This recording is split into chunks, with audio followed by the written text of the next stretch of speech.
അവൾ അവൻ്റെ മടിയിൽ തലവെച്ച് കിടന്നതും ഉറക്കത്തിലേക്ക് വീണു. ഷിക, അയ്യോ അമ്മ ഇപ്പോൾ വന്നു? ഇപ്പോൾ വന്നുള്ളൂ. അല്ല, ഈ റൂമിൽ വേറെ ആരെങ്കിലും വന്നിരുന്നു? അത് പിന്നെ ഒരു പൂച്ച വന്നിരുന്നു. നീ ഒന്ന് കുളിച്ച് വേഷം മാറാൻ നോക്ക്. ശരി അമ്മേ. പിന്നെ പൈസയുടെ കാര്യം എന്തായി? മഞ്ജു നോക്കാമെന്ന് പറഞ്ഞിട്ടുണ്ട്. അവൾ വൈകിട്ട് വരും. എന്നാൽ ഞാൻ അടുക്കളയിലേക്ക് പോട്ടെ. നിനക്കെന്തെങ്കിലും വേണോ? എനിക്കൊന്നും വേണ്ട. അമ്മ പോയതും അവൾ റൂമിൽ ചുറ്റും നോക്കി. എൻ്റെ ഈശ്വര, ചെകുത്താൻ എവിടെ പോയി? ഇനി കട്ടിലിൻ്റെ അടിയിൽ കയറി ഇരിക്കുന്നുണ്ടോ? ഏയ് ഇല്ലല്ലോ. പിന്നെ എവിടെ പോയി? പെട്ടെന്ന് ബുള്ളറ്റ് സ്റ്റാർട്ട് ചെയ്യുന്ന ശബ്ദം കേട്ടതും അവൾ റൂമിൻ്റെ ജനൽ കൂടെ പുറത്തേക്ക് നോക്കി. അവൻ അവളെ നോക്കുന്നത് കണ്ടതും അവൾ കൈ പൊക്കി കാണിച്ചു. അവൻ പിന്നെ മൈൻഡ് ചെയ്യാതെ പോകുന്നത് കണ്ടതും അവൾ മുഖം വീർപ്പിച്ച് കട്ടിലിരുന്നു. എന്നാലും എപ്പോൾ പോയി കാണും? എന്നോട് ഇഷ്ടമുണ്ട്, അതുകൊണ്ടല്ലേ ഞാൻ അടുത്തിരിക്കോ ചോദിച്ചപ്പോൾ ഇരുന്നത്. അല്ല, ചെറുതാനെ പനി മാറി കാണൂ. ഇനി ഹോസ്പിറ്റലായിരിക്കും പോയി കാണുക. എങ്ങനെ അറിയും? നമ്പർ കയ്യിലുണ്ടെങ്കിൽ വിളിച്ച് ചോദിക്കായിരുന്നു. പക്ഷെ ഇല്ലല്ലോ. എങ്ങനെ സംഘടിപ്പിക്കും? ഐഡിയ, മിഥുൻ ചേട്ടനോട് ചോദിക്കാം. ആരുടെ കയ്യിലുണ്ടാവും? അമ്മേ, നീ എങ്ങോട്ടാ? ഞാനിപ്പോൾ വരാം. മിഥുൻ ചേട്ടനോടൊരു ബുക്ക് ചോദിച്ചിരുന്നു, അത് വാങ്ങിയിട്ട് വരാം. അത് നാളെ പോയി വാങ്ങിയാൽ പോരെ? അത് പറ്റില്ല, നാളെ മഞ്ജുവിനെ കൊടുക്കണം. പിന്നെ 2 വീട് അപ്പുറമല്ലേ, ഞാൻ വേഗം പോയി വരാം. ശരി, വേഗം വാ. അവൾ വേഗം പുറത്തേക്ക് നടന്നു മിഥുൻ്റെ വീട്ടിലേക്ക് നടന്നു. ചേട്ടാ, ബൈക്കിനെ കുളിപ്പിക്കുക. ആരിത്? കാന്താരിയോ? ഇപ്പം ഇങ്ങോട്ടൊന്നും കാണാറില്ലല്ലോ. അത് കുറച്ച് തിരക്കായി പോയി. ഓണമല്ലേ വരാൻ പോകുന്നത്, അതുകൊണ്ട് രാവിലെ ഷോപ്പിലെത്തിയ അപ്പം തുടങ്ങുന്ന തിരക്കാണ്. പിന്നെ വൈകിട്ട് 7 മണിയാവും ഇറങ്ങാൻ. അല്ല, എന്താ ഇന്ന് പോയില്ലേ? ഇല്ല, ചെറിയ പനി. ആ, പനി എങ്ങനെയാ വന്നേ? എൻ്റെ ഈശ്വര, ചെകുത്താൻ പറഞ്ഞു കാണുമോ? എന്താ കാന്താരി ആലോചിച്ച് നിൽക്കുന്നത്? ഏയ് ഒന്നുമില്ല ഏട്ടാ. പിന്നെ എനിക്കൊരു സഹായം വേണം. തോന്നി, അല്ലാതെ പനിച്ച് കിടക്കുന്ന ആള് എന്നെ കാണാൻ വരില്ലല്ലോ. അതിനവളൊന്ന് ഇളിച്ച് കാണിച്ചു. ചിരിക്കാതെ കാര്യം പറ. അത് പിന്നെ. ഏത് പിന്നെ? ദേ ചേട്ടാ, ഒരു സീരിയസ് കാര്യം പറയുമ്പോൾ ആക്കല്ലേ. എൻ്റെ പൊന്നോ, ഞാനൊന്നും പറയുന്നില്ല, നീ കാര്യം പറ. അത് ചെകുത്താൻ്റെ നമ്പർ തരുമോ? ആരുടെ? നമ്മുടെ കണ്ണൻ്റെയോ? തരുമോ? നിനക്കെന്തിനാ അവൻ്റെ നമ്പർ? വെറുതെ. എൻ്റെ മോളെ, എനിക്കറിയാം നീ അവനെ ചുറ്റി നടക്കുന്നത്. അല്ല, സീരിയസ് ആയിട്ടാണോ അതോ ടൈം പാസ്സോ? ഏട്ടനെന്ത് തോന്നി? മോളെ, അവനൊരു പാവാണ്. കുറേ അനുഭവിച്ചതാണ് ചെറുപ്പം മുതൽ. പക്ഷേ എനിക്കറിയാം കാന്താരി അവനെ ജീവന തുല്യം സ്നേഹിക്കുമെന്ന്. ഞാൻ സ്നേഹിച്ചു തുടങ്ങി ചേട്ടായി. പക്ഷെ ഇങ്ങോട്ട് മൈൻഡ് പോലുമില്ല. ഇനി വീഴ്ത്തണം. അത് നീ എങ്ങനെയെങ്കിലും വീഴ്ത്തുമെന്ന് എനിക്കറിയാലോ. നീ ആളൊരു കാന്താരിയല്ലേ. അതിനവൾ ചിരിച്ചുകൊണ്ട് നമ്പർ ചോദിച്ചു. ഞാൻ വാട്സപ്പ് ചെയ്യാം. പിന്നെ നമ്പർ എവിടെ നിന്നും കിട്ടിയെന്ന് ചോദിച്ചാൽ എൻ്റെ പേര് പറയരുത് പ്ലീസ്. ഓക്കെ, അത് ഞാൻ ഏറ്റു. വേഗം ചെയ്യേ. ശരി ശരി. എന്നാൽ ഞാൻ പോവാം, പിന്നെ വരാം. വാടി, ചായ കുടിച്ചിട്ട് പോവാന്നേ. വേണ്ട, ഞാൻ പിന്നെ വരാം. അമ്മയോട് വേഗം വരാമെന്നാണ് പറഞ്ഞു പോകുന്നത്. ശരി ശരി. അവൾ വീട്ടിലെത്തിയതും അവനെ കോൾ ചെയ്തു. എടുക്കുന്നില്ലല്ലോ. വീണ്ടും വിളിച്ചു നോക്കാം. ഹലോ. ഫോൺ എടുത്തതും ഒരു പെണ്ണിൻ്റെ ശബ്ദം കേട്ടതും അവൾ ഞെട്ടി നിന്നു.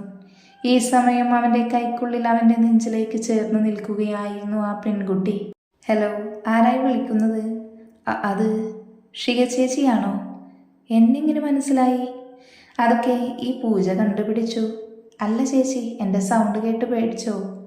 അത് ചെറുതായി. പിന്നെ ഞാൻ ചേച്ചിയുടെ കഞ്ഞിയിൽ പാറ്റയല്ല, ഞാൻ പൂജയാ. ഇങ്ങോട്ടുതാ, അവളോട് ഞാൻ സംസാരിക്കാം. എന്തിനാടി എന്നെ വിളിച്ചത്? അത് പിന്നെ പനി മാറിയോന്നറിയാൻ. മാറിയില്ലെങ്കിൽ നീ മാറ്റി തരുമോ? അത് ചോദിക്കാനുണ്ടോ ചെകുത്താനെ? ഞാൻ മാറ്റി തന്നിരിക്കും. നീ എൻ്റെ കയ്യിൽ നിന്ന് കുറേ വാങ്ങിക്കൂട്ടും.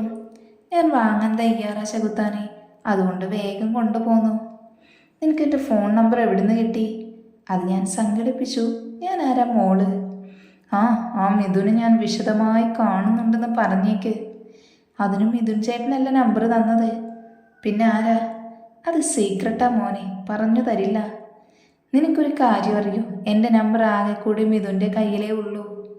പണിപ്പാളി. ഇനി മിഥുൻ ചേട്ടൻ്റെ കാര്യം ഗോവിന്ദ. എന്താടി മിണ്ടാതെ നിൽക്കുന്നത്? അത് പിന്നെ ആ കുട്ടിയാരാ? അത് നീ അറിയണ്ട, ആവശ്യമില്ല, വെച്ചിട്ട് പോടി. അയ്യോ വെക്കല്ലേ. ഛേ വെച്ചോ. ഇനി എന്തു ചെയ്യും? തിരിച്ചു വിളിക്കാം. അവൾ ഒന്നുകൂടെ വിളിച്ചതും അവൻ ഫോൺ സ്വിച്ച് ഓഫ് ആക്കി. ദുഷ്ടൻ, ഇങ്ങോട്ട് വരട്ടെ, കാണിച്ചു കൊടുക്കുന്നുണ്ട്. എന്താടി നിന്ന് പിറുപിറുക്കുന്നത്? നീ വന്നോ മഞ്ജു, ഇരിക്ക്, ഞാൻ കുടിക്കാനെടുക്കാം. അതൊന്നും വേണ്ട മോളെ, ഞാൻ പെട്ടെന്നിറങ്ങും, പോയിട്ടേ പണിയുണ്ട്. അല്ല, നിനക്കെങ്ങനെയാ പനി പിടിച്ചത്? പെട്ടെന്ന് ഇന്നലെ വൈകുന്നേരം വരെ കുഴപ്പമൊന്നും ഉണ്ടായിരുന്നില്ലല്ലോ. സത്യം പറ, എന്താ മോളെ നടന്നത്? കള്ളം പറഞ്ഞ് രക്ഷപ്പെടാൻ നോക്കണ്ട, മോള് പറ. മഞ്ജുവിനോടെല്ലാം തുറന്നു പറയുന്നത് കൊണ്ട് മറച്ചു വയ്ക്കാതെല്ലാം പറഞ്ഞു. മഞ്ജു, ആ എന്താ? നീ ഒന്നും ഞാൻ പറഞ്ഞത് കേട്ടില്ലേ? കേട്ടു മോളെ, കേട്ടു. ഈ നിലയ്ക്ക് പോയാൽ ആ ചെകുത്താൻ നിന്നെ ശരിയാക്കും. പിന്നെ സൂക്ഷിക്കണം, നിനക്ക് കഥയെല്ലാം അറിയാവുന്നതല്ലേ. എനിക്കെൻ്റെ ചെകുത്താനെ പേടിയില്ല മഞ്ജു, കാരണം എൻ്റെ മനസ്സ് പറയുന്നുണ്ട് ചെകുത്താൻ നല്ലവനാന്ന്. എനിക്ക് വേണം ചെകുത്താനെ. മോളെ അസ്ഥിക്ക് പിടിച്ചോ? അതിനവളൊന്ന് ചിരിച്ചു കാണിച്ചു. എന്നാ വളച്ചെടുക്കാൻ നോക്കിക്കെൻ്റെ ഷികക്കുട്ടി. ഇപ്പോൾ തന്നെ കുറേ പേര് നിന്റെ ചെകുത്താൻ്റെ പുറകെ നടക്കുന്നുണ്ടെന്നാ കേട്ടത്, അതുകൊണ്ട് മുറുക്കെ പിടിച്ചോ. അതുവരെ എത്തിയോ കാര്യങ്ങൾ? എന്നാൽ പെട്ടെന്ന് വളച്ചൊടിക്കണം. അല്ല, ആളിവിടെയുണ്ടോ? ഇല്ല. പിന്നെ ദാ പൈസ 10 തികച്ചുണ്ട്. താങ്ക്സ് ഡാ, ഞാൻ സാലറി കിട്ടിയ വേഗം തിരിച്ചു തരാം. സാവധാനം തന്നാ മതി മോളെ, ഏട്ടൻ തന്നതാ. ആണോ? ഏട്ടനോട് അന്വേഷണം പറയണം.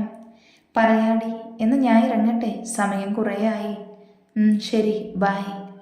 മഞ്ജു പോയതും ഷിക പുറത്തേക്ക് വന്നിരുന്നു. സന്ധ്യ കഴിഞ്ഞുള്ളൂ, എന്നിട്ടെന്ത് ചെകുത്താനെ കാണാതെ? ആരായിരിക്കും ഈ പൂജ? ഇനി പ്രേമിക്കുന്ന പെണ്ണായിരിക്കോ?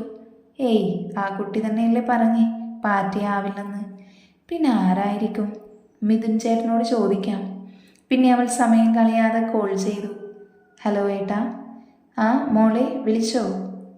വിളിച്ചു. അവനോട് പറഞ്ഞില്ലല്ലോ മോളെ ഞാൻ ആ നമ്പർ തന്നതെന്ന്? പറയേണ്ടി വന്നില്ല ഏട്ടാ, കാരണം ചെകുത്താന് തന്നെ ആളെ മനസ്സിലായി. മോളെ നീ എന്നെ കൊലയ്ക്ക് കൊടുത്തുവല്ലേ. ഒരു 2-3 അടി താങ്ങാൻ പറ്റില്ലേ എൻ്റെ ഏട്ടന്? മോശം. എൻ്റെ മോളെ, അവൻ്റെ നിന്ന് കിട്ടുമ്പോഴേ നല്ലത് കിട്ടും. കൂട്ടുകാരനാണെന്ന് പറഞ്ഞിട്ട് കാര്യമില്ല, അടിക്കുന്ന സമയത്ത് കൂട്ടുകാരനാണെന്ന് പോലും അവൻ മറക്കും. സോറി ഏട്ടാ, നല്ലത് കിട്ടുമോ ഇനി? ഏയ് കിട്ടുമെന്ന് എത്ര പ്രതീക്ഷിച്ചു? ഡീ മോളെ, ഞാൻ തല്ലുകൊണ്ട് കിടക്കുന്നത് കാണാൻ അത്രയ്ക്ക് ആഗ്രഹമായോ? കുറച്ച്. ചിരിക്കാതെ വിളിച്ച കാര്യം പറ. ആരെ? പൂജ. പൂച്ചയോ? എൻ്റെ വീട്ടിലൊന്നുമില്ല. പൂച്ചയല്ല, പൂജ. അത് നിനക്ക് നിൻ്റെ ചെകുത്താൻ പറഞ്ഞു തരും, അതുകൊണ്ട് മോള് വെച്ച് പോവാൻ നോക്ക്. ഏട്ടാ. പറയില്ല മോളെ, പൊട്ടി. അതും പറഞ്ഞവൾ കോള് കട്ട് ചെയ്തതും ചെകുത്താൻ വരുന്നത് കണ്ട് അവൾ വേഗം അങ്ങോട്ടേക്ക് നടന്നു. എന്നാൽ അപ്പോഴേക്കും അവൻ ഉള്ളിലേക്ക് കടന്നിരുന്നു. വാതിൽ പൂട്ടിയോ? ഇനി എന്താ വഴി? ബാക്കിൽ കൂടെ കയറാം, അത് കുറ്റിയിടകിയിരിക്കല്ലേ. പിന്നെ അവൾ ഒന്നും നോക്കാതെ വാതിൽ തുറന്ന് അകത്ത് കയറി. എൻ്റെ ഈശ്വര, ഫുള്ളിരുട്ട്, എന്നാലും നിലാവുള്ളത് കൊണ്ട് കാണാം. പെട്ടെന്നെന്തോ മുൻപിൽ വന്ന് മുരളുന്നത് കേട്ടതും ഷിക അതിനെ നോക്കി. അത് വലിയൊരു പട്ടിയാണെന്ന് കണ്ടതും അവൾ ഓടി. ഈ സമയം റൂമിൽ ഫോൺ നോക്കി നിൽക്കുന്ന കണ്ണൻ ഷിക ഓടിയിട്ട് വരുന്നത് കണ്ട് ഞെട്ടി. എന്നാൽ സ്പീഡിൽ ഓടി വന്ന അവൾ നേരെ അവനെയും കൊണ്ട് ബെഡിലേക്ക് വീണു.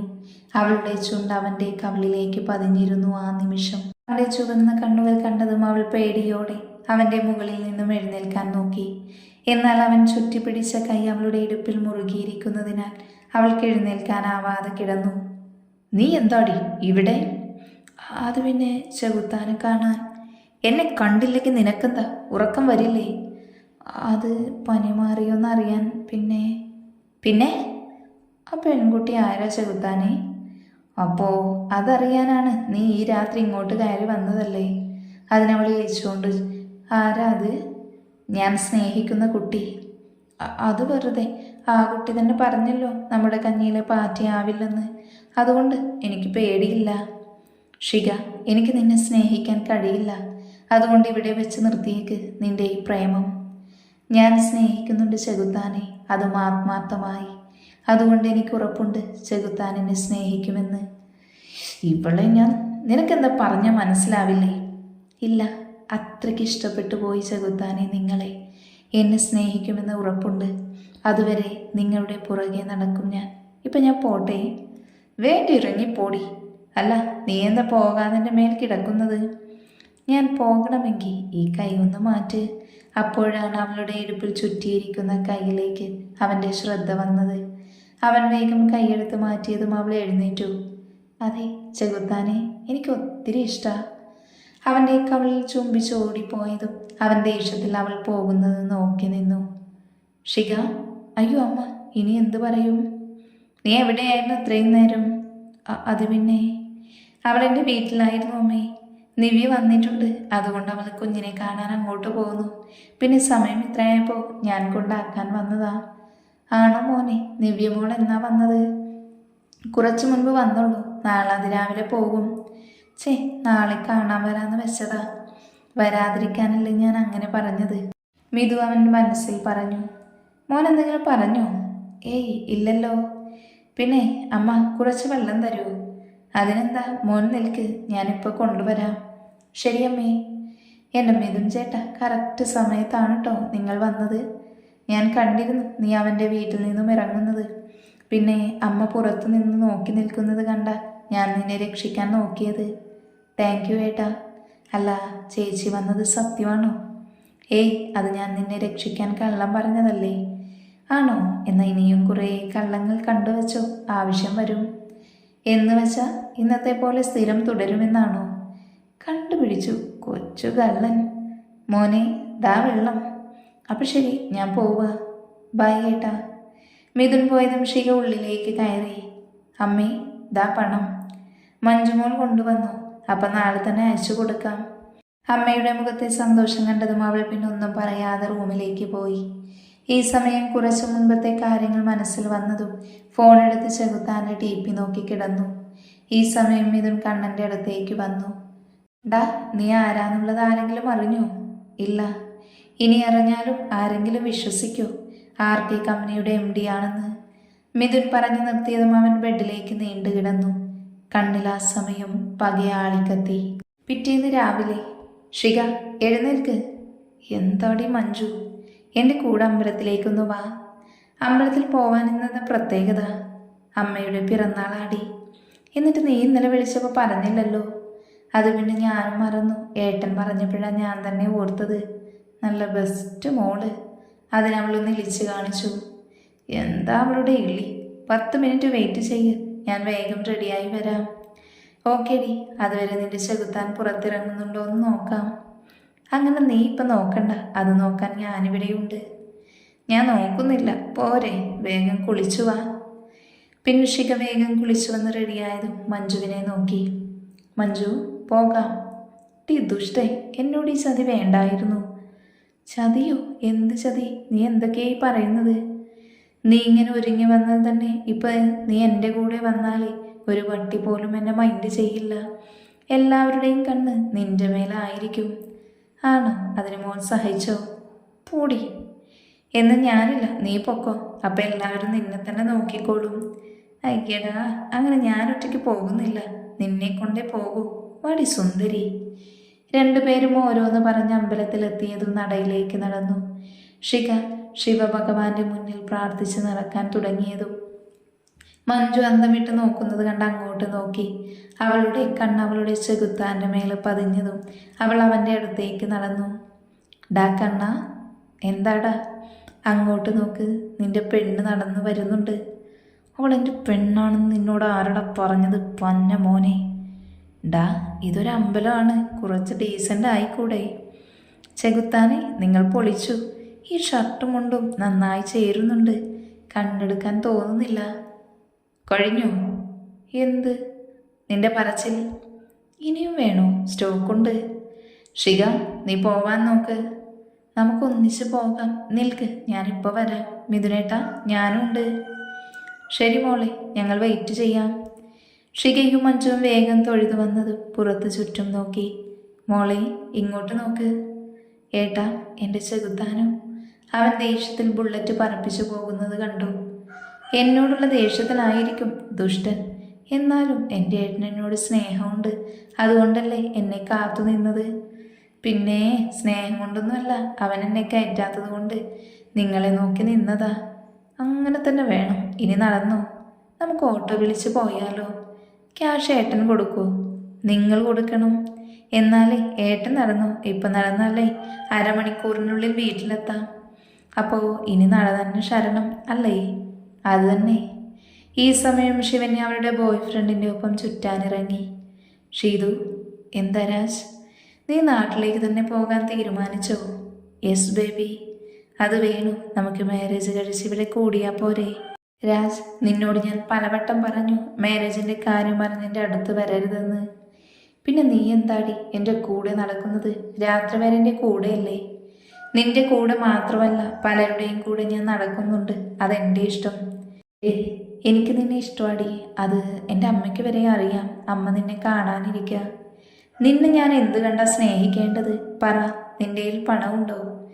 നമുക്ക് ജീവിക്കാനുള്ളത് ഞാനിപ്പോൾ ഉണ്ടാക്കുന്നുണ്ട്. ആ നക്കാപ്പിച്ച ആർക്ക് വേണം? നീ പോവാൻ നോക്ക്, എൻ്റെ മൂഡ് ശരിയല്ല. ഞാൻ പോവുക. പക്ഷെ ഷീതു, നീ ഒന്നുകൂടെ ആലോചിക്ക്. രാജു പോയതും അവൾ വേറെ ആരെയോ വിളിച്ച് അവൻ്റെ കൂടെ പോയി. ഷിക ചേച്ചി. ആ അർജു, ചേച്ചിയെന്ന് കാണാൻ പൊളിച്ചുട്ടോ. ആണോ? താങ്ക്സ്. പിന്നെ ചേച്ചി, ഞാൻ ചെകുത്താനെ കണ്ടുട്ടോ. എങ്ങനെയുണ്ട്? ആള് പൊളിക്കല്ലേ? അത് ചോദിക്കാനുണ്ടോ? പിന്നെ ഇപ്പം പെൺകുട്ടികളെല്ലാം അയാളുടെ പുറകിലാണ്. ഞാൻ നല്ല സുന്ദരി പെൺകുട്ടിയാണെങ്കിൽ പോയി പ്രേമിച്ചേനെ. അത്രയ്ക്ക് വേണോ? അതിനവൻ വിളിച്ച് കാണിച്ചു. ചേച്ചി വേണമെങ്കിൽ പ്രേമിച്ചോ, അത് എപ്പോഴേ തുടങ്ങി. സത്യമാണോ ഷിക ചേച്ചി? അതേടാ, പക്ഷെ ഇങ്ങോട്ടില്ല. അതൊക്കെ നമുക്ക് സെറ്റാക്കാം. ഞാനില്ലേ കൂടെ, എൻ്റെ പൊന്നനിയൻ. ഇത് പറഞ്ഞ് ഷിക തിരിഞ്ഞതും ചെകുത്താനെ കണ്ട് ഞെട്ടി. അപ്പോഴേക്കും അർജുനും മഞ്ജുവും നൈസായി സ്ഥലം വിട്ടു. ഷിക അവനെ നോക്കി ഇളിച്ചതും അവൻ ചുറ്റും നോക്കി. ആരുമില്ല എന്ന് ഉറപ്പ് വരുത്തി അവളെ പൊക്കിയെടുത്ത് നടന്നു. കണ്ണൻ അവളെ പൊക്കിയെടുത്ത് നടന്നതും അവൾ അവൻ്റെ കയ്യിൽ കിടന്ന് കുതറി. ഡൂ ചെകുത്താനെ, എന്നെ എങ്ങോട്ട് കൊണ്ടുപോകുന്നേ? നിലത്തിരക്കടോ. അവൻ അവളെ താഴെ നിർത്തിയതും അവൾ നിളിച്ചു നോക്കി. എന്താടി ഇളിക്കുന്നത്? എനിക്ക് മനസ്സിലായി. കണ്ണ എന്നോട് ഇഷ്ടം പറയാനല്ലേ ആരും വരാതെ ഇങ്ങോട്ട് കൊണ്ടുവന്നത്? അല്ല, നിന്നെ ഒന്ന് ഉപദേശിക്കാനാ. എൻ്റെ പുറകെ നടക്കരുത്. നിന്നെ എനിക്ക് സ്നേഹിക്കാൻ പറ്റില്ല. അതൊക്കെയല്ലേ പറയാൻ വരുന്നത്. അപ്പോൾ നിനക്കറിയാം? അറിയാലോ, പക്ഷെ ഞാൻ പിന്മാറില്ല. കണ്ണേട്ടൻ എന്നെ ഇഷ്ടമാണ് എന്ന് പറയുന്നത് വരെ ഞാൻ പിറകെ നടക്കും. കോഴിമുട്ടയിടാൻ നടക്കുന്ന പോലെ. അതിന് ചെകുത്താൻ്റെ അനുവാദം വേണ്ടെനിക്ക്. അപ്പം മോള് കുറേ നടക്കും എൻ്റെ പിന്നാലേന്ന് ചുരുക്കം. നടന്നല്ലേ പറ്റൂ, അല്ലാതെ ഈ ചെകുത്താൻ്റെ മനസ്സ് മാറില്ലല്ലോ. നിന്നോടൊന്നും പറഞ്ഞിട്ടൊരു കാര്യമില്ല. എന്താന്ന് വെച്ചാൽ ചെയ്യേ. അത്ര കേട്ടാൽ മതി എനിക്ക്. ഇതും പറഞ്ഞവൾ അവൻ്റെ കവിളിൽ ചുംബിച്ചു ഓടി. അതെ, ഇങ്ങോട്ട് ഞാൻ തന്നത് തിരിച്ച് പ്രതീക്ഷിക്കുന്നു. ഇതും പറഞ്ഞു ഓടിപ്പോകുന്നത് നോക്കി അവൻ ദേഷ്യത്തിൽ പുറത്തേക്ക് നടന്നു. ചേച്ചി, പല്ലൊക്കെ അവിടെ തന്നെ ഉണ്ടോ? ഉണ്ടല്ലോ, ദാ. അപ്പോൾ ചെകുത്താൻ്റെ കയ്യിൽ നിന്നും ഒന്നും കിട്ടിയില്ലേ? അപ്പോൾ കിട്ടാനായിരുന്നു നീ കാത്തിരുന്നത്? അതിനവന്ന് വിളിച്ചു കാണിച്ചു. ചിരിക്കാതെ മാറി നിൽക്കടാ. ഷിക, ഓ ഇവിടെ ആയിരുന്നു അല്ലേ? അല്ല, നിന്റെ ചെകുത്താൻ പോയോ? പോയിന്ന് തോന്നുന്നു. ഹാവ് ഭാഗ്യം. അല്ലടി, എന്തിനാ ചെകുത്താൻ ഇങ്ങോട്ട് വന്നത്? കയ്യിൽ ഡ്രസ്സ് കവർ ഉണ്ടായിരുന്നു. പിന്നെ ഗേൾസ് സെലക്ഷനിൽ നിന്ന് ചെകുത്താൻ എന്ത് ഡ്രസ്സ് എടുക്കാൻ? അതറിയണം, പക്ഷേ എങ്ങനെ അറിയും? അതിനല്ലേ അർജുൻ, വാ അവനെ പോയി തപ്പാം. ഡാ കോഴി. ചേച്ചി, നാണം കെടുത്തല്ലേ? ദാ പെൺകുട്ടികളെല്ലാം ചിരിക്കുന്നു.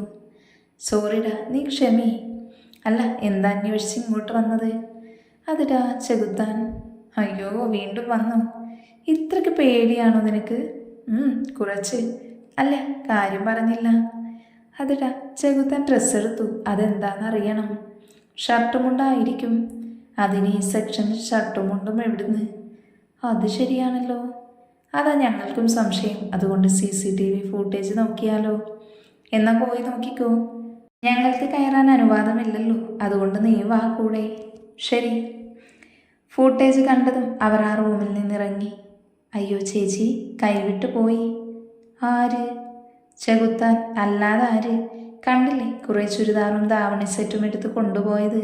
വല്ല കാമുകിമാർക്കും കൊടുക്കാനായിരിക്കും. കരിനാവ് വളച്ച് പറയാതിരിക്കട തെണ്ടി. ഞാൻ സത്യം പറഞ്ഞതാ ചേച്ചി. ചെകുത്താൻ ഒരു പ്രണയമുണ്ട്, അതുകൊണ്ടാ ചേച്ചിയോട് പിന്നാലെ നടക്കണ്ടെന്ന് പറഞ്ഞതിൻ്റെ പൊരുള്. അങ്ങനെയൊന്നും ആവില്ല. ഇനി ആയാലോ? അങ്ങേരെ കൊന്ന് ഞാനും ചാവും. അല്ല, നീ ഒരു പൂജയുടെ കാര്യം പറഞ്ഞില്ലേ, അത് നീ ചോദിച്ചോ?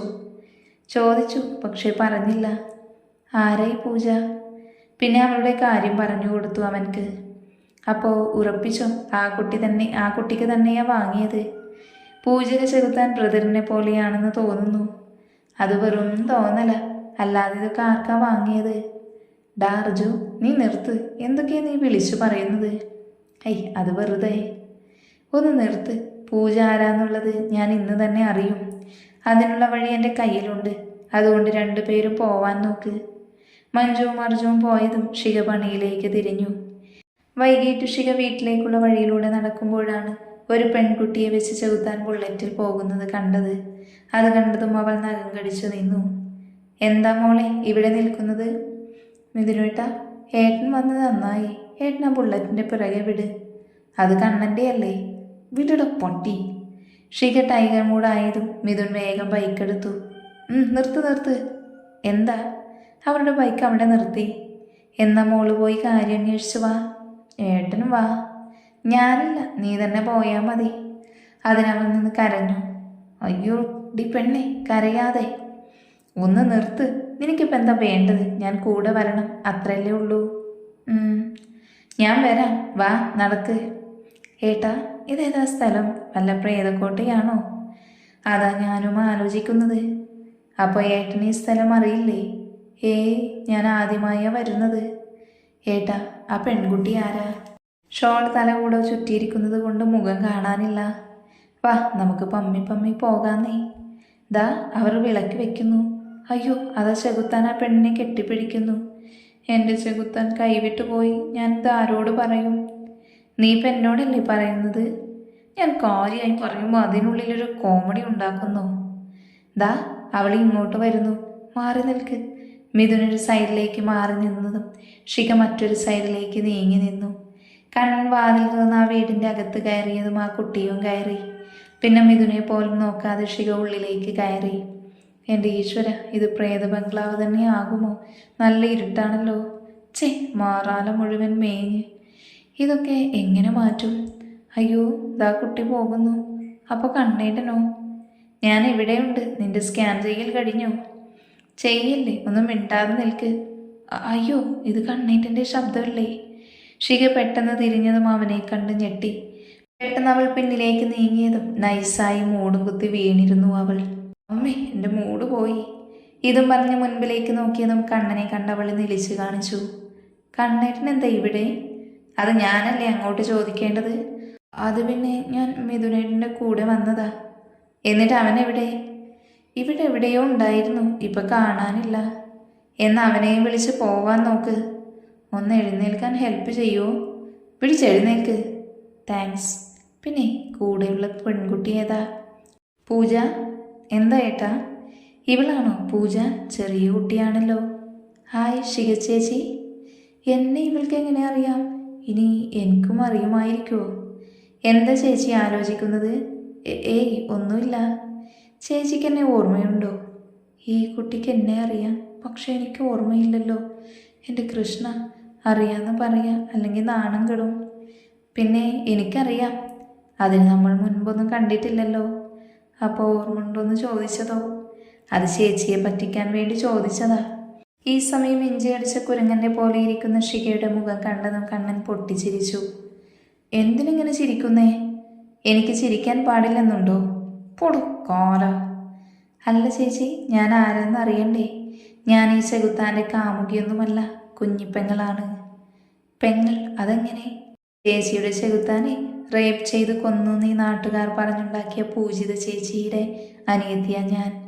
എനിക്കറിയാം എന്താണെന്നുണ്ടായതെന്ന്. ഏട്ടൻ ഞങ്ങളെ രക്ഷിക്കാനാ വന്നത്. പക്ഷെ എല്ലാവരും ഏട്ടനെ കുറ്റപ്പെടുത്തി. അച്ഛനും അമ്മയും ചേച്ചിയും എന്നെ വിട്ടു പോയതിൽ പിന്നെ മിഥുനേട്ടൻ എന്നെ ഹോസ്റ്റലിലാക്കി. പിന്നെ ഇത്രയും നാളെൻ്റെ എല്ലാ കാര്യങ്ങളും നോക്കിയത് കണ്ണേട്ടനാ. ഇതാരുടെ വീടാ? എൻ്റെയാ ചേച്ചി. ഇന്ന് അച്ഛനും അമ്മയും ചേച്ചിയും എന്നെ വിട്ടുപോയിട്ട് 5 വർഷം തികഞ്ഞു. ശിഖയ്ക്ക് അവരെങ്ങനെയാണ് മരിച്ചതെന്ന് അറിയണമെന്നുണ്ടെങ്കിലും പൂജയുടെ നിറഞ്ഞ കണ്ണുകൾ കണ്ടതും അവൾ ആ ചോദ്യം വേണ്ടെന്ന് വെച്ചു. അയ്യോ, എൻ്റെ അനിയത്തിക്കുട്ടി കരയാണോ? മോശം മോശം. വന്നേ, എനിക്ക് ഈ വീടൊക്കെ മുഴുവനായി കാണിച്ചുതാ, എന്നിട്ട് വേണം നല്ലൊരു റൂം തിരഞ്ഞെടുക്കാൻ. അതെന്തിനാ ചേച്ചി? എൻ്റെയും നിൻ്റെ ഏട്ടൻ ചെകുത്താൻ്റെയും കല്യാണം കഴിഞ്ഞ് ഇങ്ങോട്ട് മാറണം. ഫസ്റ്റ് നൈറ്റൊക്കെ ഞാൻ ഇവിടെ ആഘോഷിക്കാം, അല്ലേ ചെകുത്താനെ? ഡി പെണ്ണെ, നീ പറഞ്ഞു എങ്ങോട്ടാ പോകുന്നത്? എനിക്ക് നല്ലത് പറഞ്ഞു തരാൻ അറിയാൻ പാടില്ലാഞ്ഞിട്ടല്ല, എൻ്റെ പെങ്ങളിവിടെ നിൽക്കുന്നത് കൊണ്ടാ. പിന്നെ എന്തൊക്കെയോ പറഞ്ഞ് ദേഷ്യത്തിൽ പോയതും ഷികയും പൂജയുടെ മുഖത്തോട് മുഖം നോക്കി. ഇതെത്ര കണ്ടിരിക്കുന്നു എന്ന മട്ടിൽ വീട് ചുറ്റി നടന്നു അവർ. ഈ സമയം മിഥുൻ ഏതൊക്കെയോ വഴി കൂടെ വന്നൊരു ഇരുട്ട് റൂമിൽ വന്ന് പെട്ടു. എൻ്റെ ഈശ്വര, ഒറ്റെണ്ണത്തെയും കാണാനില്ലല്ലോ, എന്നെ കൊണ്ടുവന്ന മുതലിനെയും കാണാനില്ല. ഇതിനെല്ലാം കാരണം പൊന്ന മോന. ഇതും പറഞ്ഞ മിഥുൻ വാഴച്ചതും അവൻ്റെ പുറത്ത് അടി വീണതും ഒരുമിച്ചായിരുന്നു. ഡാ കണ്ണ, എൻ്റെ നടു, നീ ഇപ്പോൾ എന്നെയല്ലേ നല്ലോണം സ്മരിച്ചത്? അതിനവനൊന്ന് ഇളിച്ച് കാണിച്ചു. നീ എന്തിനാ ആ വട്ടുപെണ്ണിനെയും കൂട്ടി ഇങ്ങോട്ട് വന്നത്? ഞാൻ കൊണ്ടുവന്നതല്ല, അവൾ എന്നെയാ കൊണ്ടുവന്നത്. അതും എന്നെ വിരട്ടി. അല്ല, നിനക്ക് അവളോട് ഇഷ്ടം തുറന്നു പറഞ്ഞൂടെ? ഇല്ലാത്ത കാര്യം പറയാൻ പറ്റില്ലല്ലോ. പിന്നെ എൻ്റെ ജീവിതത്തിൽ ഒരു പെണ്ണുണ്ടാവില്ല. ഇനി നീ ഇതും പറഞ്ഞ് വരരുത്. ഇതും പറഞ്ഞ് കണ്ണൻ പുറത്തേക്ക് പോയതും പൂജ മിഥുവിൻ്റെ അടുത്തേക്ക് വന്നു. ഏട്ടാ. ആ, നീയോ? ഇങ്ങ് വാ, അവരെ ഒരുമിപ്പിക്കണ്ടേ? അതിനുള്ള പണി ഞാൻ ചെയ്തിട്ടുണ്ട്. പണി തിരിച്ചു കിട്ടാതിരുന്നാൽ മതിയായിരുന്നു. ഈ സമയം കണ്ണൻ എന്തോ തട്ടി മുന്നിൽ നിൽക്കുന്ന ഷികയെ പിടിച്ചു വീണു.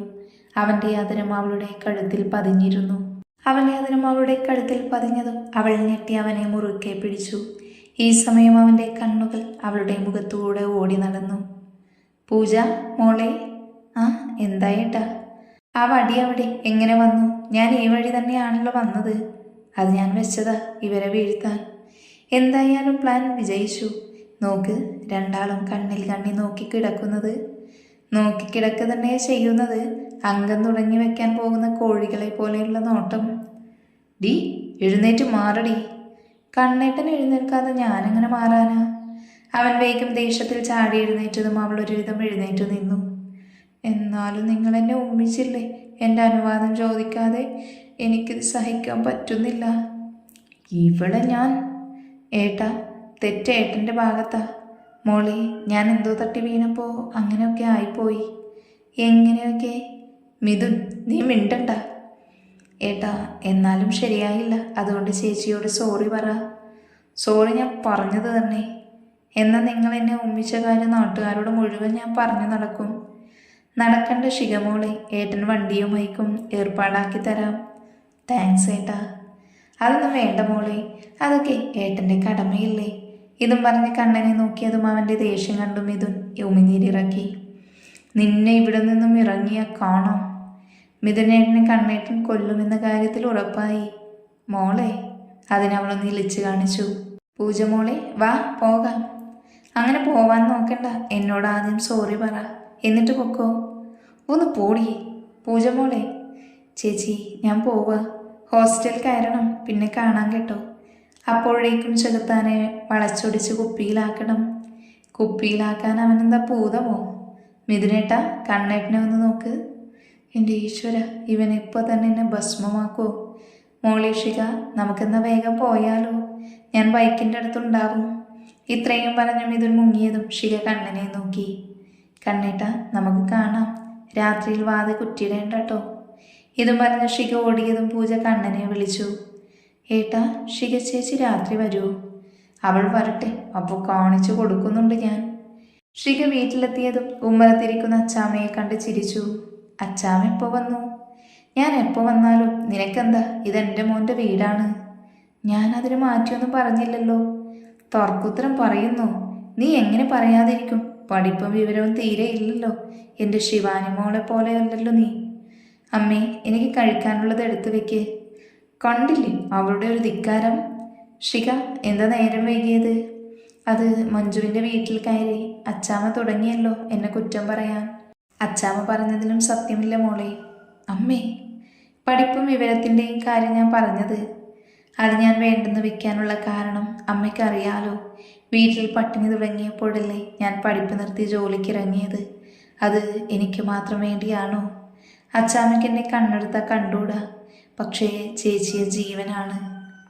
നിന്നെ പോലെയല്ലടി അവൾ, അവളുടെ അയലത്ത് പോലും നീ എത്തില്ല. എൻ്റെ ശിവാനി മോൾ വരട്ടെ, പിന്നെ നിന്നെ ഒന്നും ഞങ്ങൾ ആശ്രയിക്കില്ല. പിന്നെ തന്നെക്കുറിച്ച് ഓരോന്ന് പറയുന്നത് കേട്ടതും അവളുടെ നിറഞ്ഞ കണ്ണുകൾ തുടച്ച് അച്ചാമ്മയെയും അമ്മയെയും നോക്കി ബാഗ് ടേബിളിൽ വെച്ച് അവൾ കുളത്തിലേക്ക് നടന്നു. കുളത്തിൽ നിന്ന് ഉയർന്നു പൊങ്ങിയ കണ്ണൻ ഷികയെ കണ്ടതും അവളെ നോക്കി. അവളുടെ നിറഞ്ഞ കണ്ണുകൾ അവനിൽ അസ്വസ്ഥതയുണ്ടാക്കിയിരുന്നു ആ നിമിഷം.